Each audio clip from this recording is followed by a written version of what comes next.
sa inyong harapan ay siyang watawat ng ating bansa, ang Pilipinas.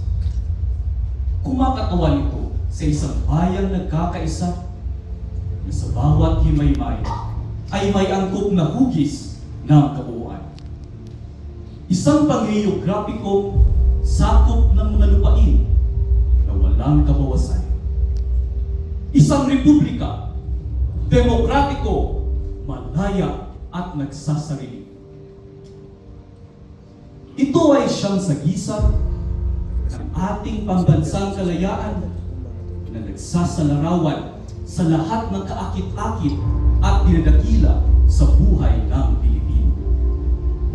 Hinubog ng matipunong kamay ng panahon, binigyang buhay ng isang mapagmahal sa kalayaang mga mamamayan at inakay ng mapagpalang diwa sa luklukan ng mga bansa.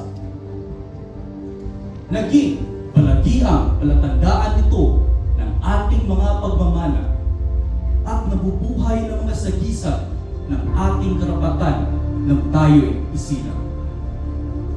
Sa kanyang pangalan ay itinala sa kasaysayan ang pagkakatuklas at pagkakatatag ng isang bansa. Ang kaluluwa nito'y mabubuhay hanggang sa wakas ng panahon at ang kanyang matatayog na mga adhika ay matatapos lamang kapag ang mga bansa at mga lahi ay magmaliw ng ganap. Ang araw ay nangangahulugan ng kawalang hanggang buhay ng ating bansa at sa gisag ng palagi ang liwanag na pumapatnubay sa kapalaran ng ating lahi. Ang 8 silahis ay kumakatawan sa unang mga lalawigang nagkasama-sama. Ito ay ang Manila, Cavite, Batangas, Laguna, Nueva Ecija, Bulacan, Pampanga at Tarlac. Tinutukoy ng 3 mga bituin ang 3 malalaking buok: Luzon, Visayas at Mindanao, na inihandog sa atin ang kalikasan ayon sa kalooban ng buong may kapal. Ang puting tatsulok ay nagsasaad sa ating mapayapa at magiliw na mga hangarin. Gayon din ng katapatan at kawagasan ng ating mga gawain ng 3 mga simulain ng masonerya: ang pagmamahal kapatid, pagsaklolo at katotohanan, at ng mga banal na panuntunan ng pananalig, pag-asa, pag-ibig. Ang bughaw na kalawakan ay nagpapakilala ng ating pag-ibig sa inang bayan at ng matayog na panuntunan at hangarin. At ang malapad na habing pula ay nagpapahayag ng ating walang humpay na kakayahan na nagpapanatili sa atin na isang bahagi sa kalawakan ng kalangitan. Sa kabuuan, ang tatsulok, ang araw at ang 3 mga bituin na bumubuo ng ating watawat ay maliwanag ng mga sagisag ng pagkakapatiran ng tao sa ilalim ng pagiging ama ng Diyos. Tulad ng pinangarap ng ating mga ninuno, naway umailan lang ito sa ibabaw ng lupain ng mga maliligayang mamamayan sa mahabang panahon.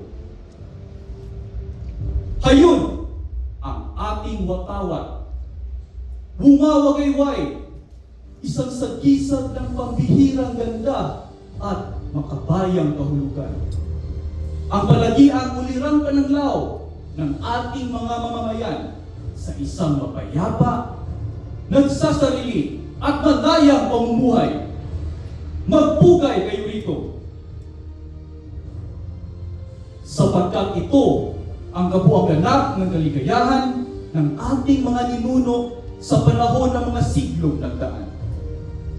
hagkan ninyo ito, sapagkat ito ang watawat ng magigiting na mga anak ng ating sina Raha Sulaiman at Maria Clara.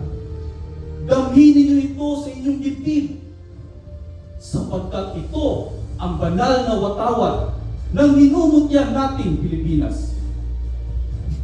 Ingatan ninyo ito sa inyong mga puso, sapagkat ito ang palatandaan ng ating mga kapatid na nagbuwis ng buhay para sa kapakanan ng ating bayan. Mahalin ninyo ito, sapagkat ito ang walang kasing halagang alaala ng ating bayan na mananatili magpakailanman sa lahat ng magiging katayuan natin sa buhay. Igalang ninyo ito ng lubusan, sapagkat ito ang nabubuhay na katauhan ng diwa ng lupang ating sinilangan. Pintuin ninyo ito, sapagkat ito ang banal na tibabal na siyang pinangtakip sa duguan at luray-luray na katawan ng ating mga kawal na nangamatay. Magpala at ialay ito sa may kapal, sapagkat ito ang bunga ng pagpapakasakit ng ating mga bayani na mayaman na. At magtiwala sa makapangyarihang Diyos at sa makataong katarungan, upang ito'y mapamalaging sa inyo, sa inyong mga anak, at iaanak pa ng inyong mga anak.